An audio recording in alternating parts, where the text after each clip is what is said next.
Zdaj, socializem je zame zelo enostaven pojem. Socializem je ideologija, ki daje pomen skupnosti.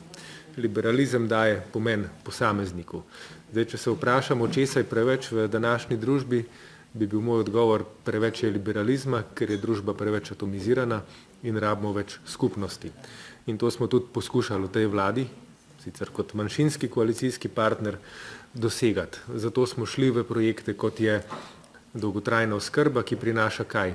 Dolgotrajna oskrba je institucionalizacija pomoči starejšim, ko si ti sami več ne morejo pomagati. Šli smo v projekte, kot je stanovanjska politika, ki je zagotavljanje dostopnosti do stanovanj za tiste, ki stanovanj nimajo in si jih na današnjem trgu ne morejo privoščiti. Šli smo v koncepte, kot je spodbujanje lastništva zaposlenih, ker želimo, da bi bili zaposleni polnopravno vključeni v proizvajanje dodane vrednosti in seveda z tega naslova tudi ustrezno nagrajeni.